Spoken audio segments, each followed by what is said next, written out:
అందరికీ నమస్కారం.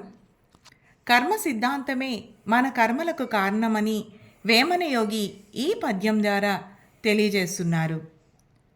మాయ జగమటంచు మనుజులు చెప్పేరు, మాయ కాదు కర్మ మయము కాని, మాయమైన జగము మాయమైన జగము మరి ఏడనున్నదో మరి ఏడనున్నదో విశ్వదాభిరామ వినురవేమ.